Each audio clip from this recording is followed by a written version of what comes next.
Today, we're diving into a topic that isn't just making headlines. I mean, it's fundamentally reshaping the future of warfare right before our eyes. We've got a fascinating set of sources that reveal how artificial intelligence, particularly in, well, drone technology, is transforming conflicts in Ukraine and Gaza. This isn't just an evolution, it feels more like a profound revolution in military capabilities. It really does. What's truly fascinating here, I think, is how rapidly these AI-driven drone systems are advancing. Just the speed. And the speed, it's fueled by immediate battlefield needs, essentially turning current conflicts into real-world high-stakes testing grounds. The implications of what we're seeing, they extend far beyond the current fighting. They raise profound questions about, well, human decision-making in war itself. Absolutely. So our mission today is to unpack how these AI drones are being employed, look at the incredible new capabilities they bring to the table, and try to understand what all of this means for you and the future of conflict. Okay, let's unpack this. When we picture a drone in military operations, often we think of like a single pilot controlling a single aircraft, right? But what's truly reshaping offensive warfare right now is this concept of the AI-powered swarm. We're talking dozens, even hundreds, working together as one. That's really where we should start our deep dive into this revolution.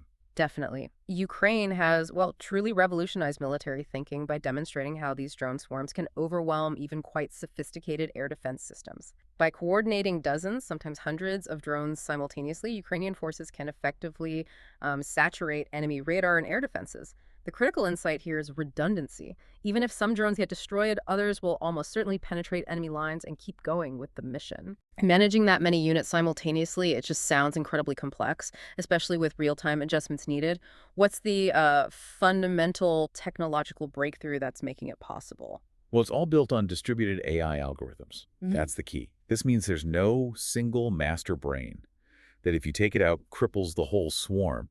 Instead, individual drones communicate directly with each other using mesh networking. Mesh networking, right. Yeah, and that enables this sort of unparalleled resilience and adaptability, even under heavy fire.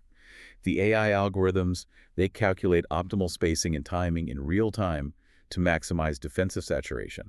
And if one drone is shot down, others automatically adjust. They adjust their routes and targets? Exactly. Real-time reassignment. This distributed intelligence is absolutely key to their effectiveness. That level of autonomous coordination is, wow, genuinely impressive. But Ukraine isn't the only player pushing the boundaries here, is it? No, indeed. Israel has developed its own advanced system called Lahavor, which translates to blade of light. This system showcases a hierarchical AI decision-making structure. So a bit different. You have a command drone that acts as the brain for the swarm. It processes intelligence data and then distributes targets among the subordinate drones. Although each drone can operate independently if communication is lost, they're really most effective as a coordinated, intelligent unit. Okay, so beyond the impressive coordination, what's the real tactical advantage Le Havre offers commanders on the ground? Does it fundamentally change how they approach hitting a target? Well, the real game changer with systems like Le Havre isn't just faster attacks. It's the compression of the decision cycle. It compresses it to a point where human reaction times become almost irrelevant. Irrelevant, Yeah, really. almost. You're looking at simultaneous attacks on multiple targets and a dramatically reduced reaction time compared to traditional human-operated systems. Seconds versus minutes, or even longer. Furthermore, these drones can operate effectively even in GPS-denied environments because they rely on visual navigation. Visual navigation, okay. Right. So this shift, the speed, it fundamentally alters the tempo of battle. It can disorient and overwhelm an adversary before they've even fully grasped the threat. We've seen how swarms can overwhelm, but just as impactful are these loitering munitions, right? Or what some people are calling kamikaze drones. It's a concept that truly blurs the line between a missile and an unmanned aircraft. Ukraine, for instance, extensively uses the U.S.-provided Switchblade and also their own domestically developed Punisher drones. These systems really exemplify this blurring of lines. That's right. These kamikaze drones use advanced AI, often leveraging computer vision and machine learning models for what's called terminal guidance. This means they can autonomously identify and engage targets, even without GPS, by visually recognizing and tracking their objectives. So the AI itself is doing the final identification. Yes. The AI system distinguishes between different types of military vehicles, for example, and selects the optimal attack angle and timing for maximum effectiveness, all autonomously in those final moments. What's the secret sauce behind these drones' effectiveness then? Is it purely their autonomous capabilities, or is there something else about how they're used? It's a combination, really. Their operational characteristics are key. Yeah. First, they have extended loitering time. They can wait for targets of opportunity, sometimes for hours, just circling overhead. Patient hunters. Exactly. And their silent operation provides a stealth advantage, making them incredibly difficult to detect until it's, well, often too late. And their autonomous target acquisition significantly reduces the operator's workload. One person can manage multiple assets. Right. Plus, and this is critical, their cost effectiveness. They are significantly cheaper alternatives to traditional precision missiles. Which means you can use a lot more of them. Precisely, making them accessible for widespread, even mass deployment. And similarly, Israel has the Harop self-destructing drone. This system is designed specifically for autonomous anti-radiation warfare. It can patrol designated areas for extended periods, using AI to detect and classify enemy radar emissions, and then autonomously engages the most valuable targets it finds. So it's essentially acting as an autonomous hunter specifically for radar signals. It identifies specific signatures and prioritizes them. Exactly right. The AirOps AI system uses sophisticated signal processing algorithms. It identifies specific radar signatures, like those from air defense systems, and prioritizes targets based on their military value. And it can operate for hours without direct human intervention, making autonomous decisions about when and how to engage these enemy systems. What kind of impact does that have on enemy operations? Well, it creates a persistent area denial capability.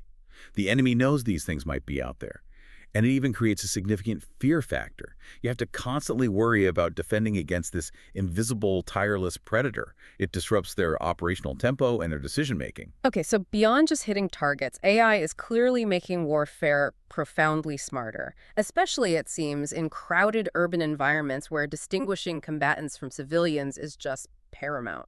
Absolutely. And on this front, Ukraine's Saker Scout AI drones represent a really significant breakthrough in autonomous target discrimination.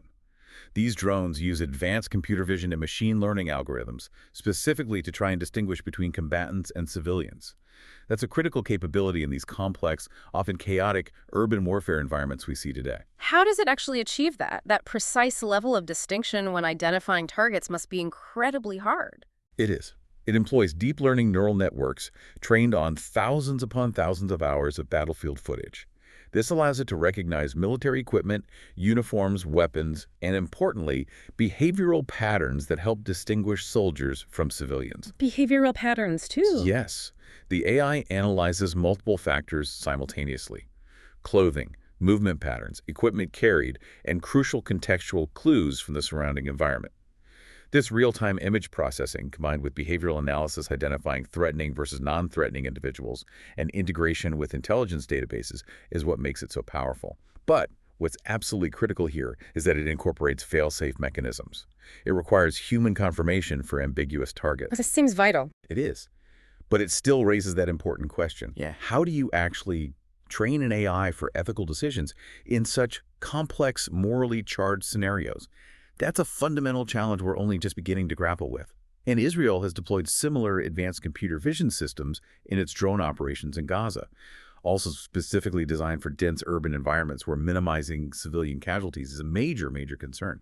These systems use multiple data sources, think thermal imaging, radar, optical cameras, fusing them together to build comprehensive target profiles. Multi-source data fusion. Yeah. Okay. And the operational impact of that. What does it mean for targeting in such challenging environments? Well, the aim is a significant reduction in civilian casualties compared to traditional targeting methods, because the AI builds a very high confidence picture before any engagement is authorized.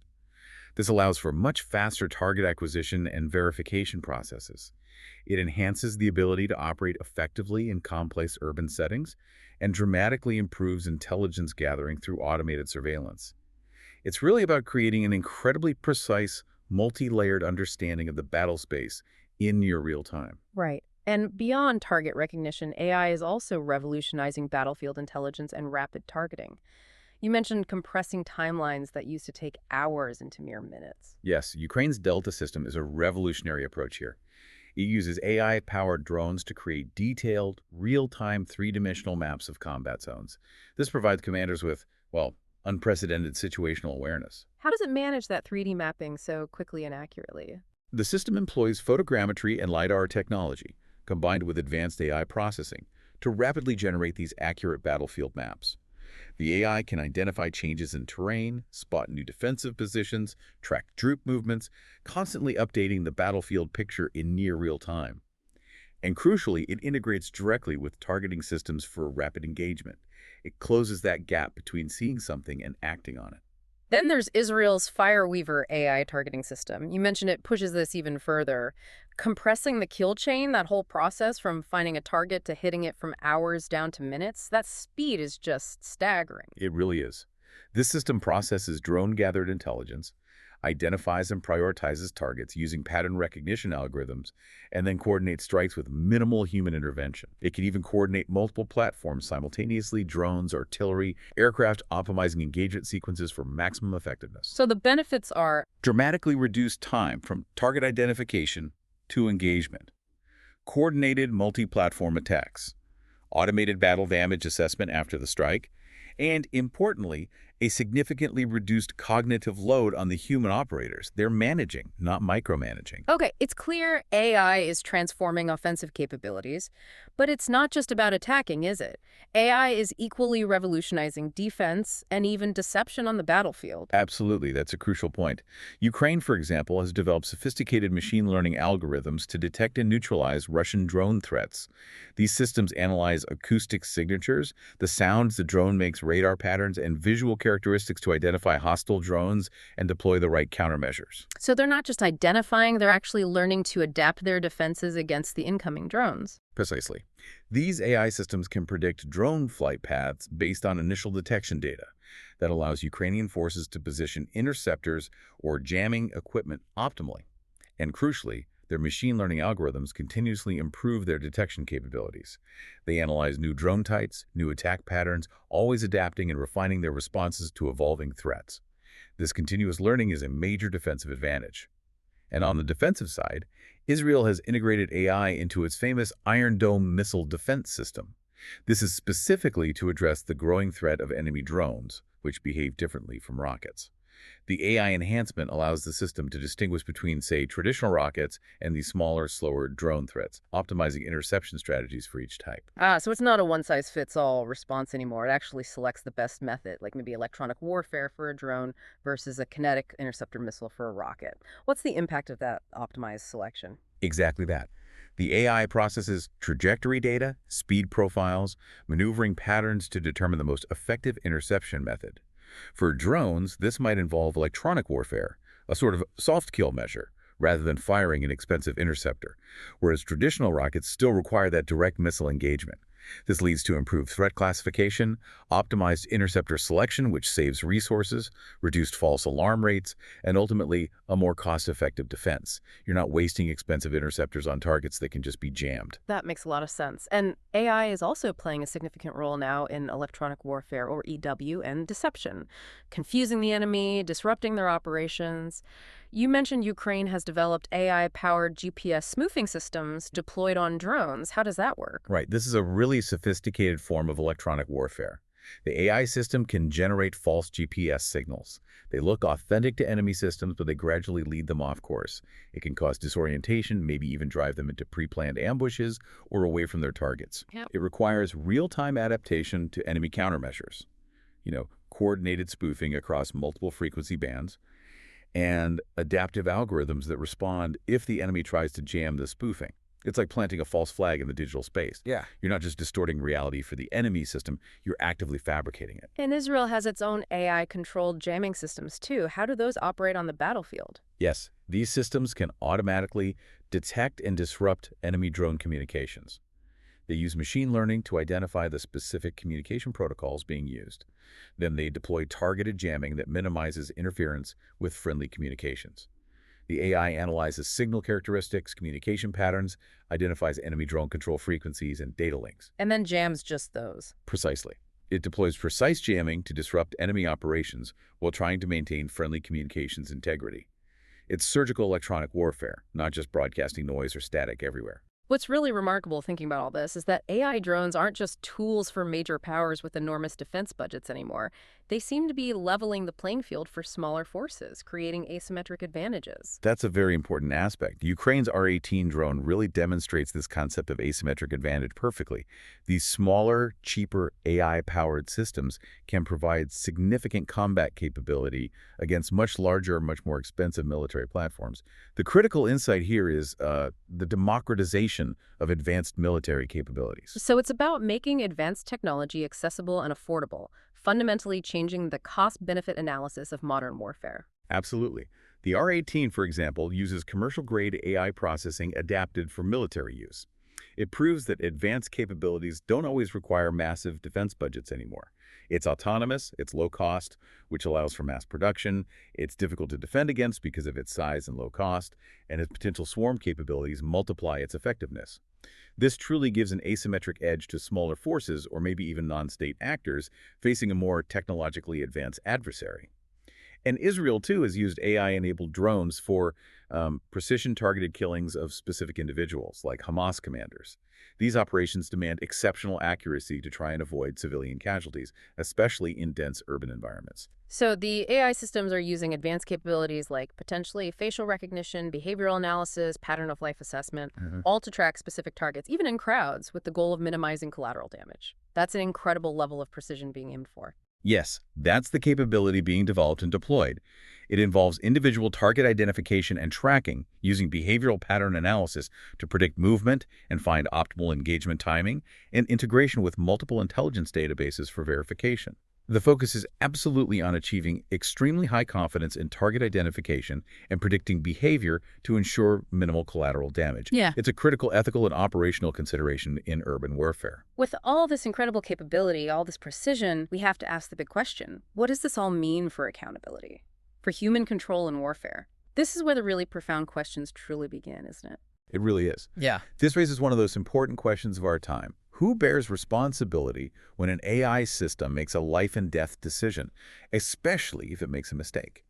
The critical insight here, I think, is that AI isn't just automating decisions. It's revealing the fundamental inadequacies of our existing legal and ethical frameworks. Current international law, it assumes human decision makers. But AI systems operate according to programmed algorithms, logic pathways, that may not neatly align with established legal or ethical standards. It challenges the very notion of culpability in warfare. And the speed you mentioned. Exactly. The rapid deployment of AI weapons in Ukraine and Gaza has actually outpaced the development of regulatory frameworks. It's created a kind of legal and ethical vacuum. There's a huge debate raging right now, isn't there? Some nations calling for complete bans on lethal autonomous weapons, others pushing for regulated development. It highlights these deep questions about the role of human judgment when machines are making battlefield decisions. That's the core of it. The key discussion revolves around maintaining meaningful human control over weapons systems. But what does that actually mean? That's the problem, yeah. Is it a human in the loop making the final decision? Or on the loop, able to intervene? Or merely observing? That definition is still highly contested. It's a critical challenge. How do we balance military effectiveness with humanitarian concerns? How do we address the proliferation of this technology without clear, agreed-upon rules of engagement?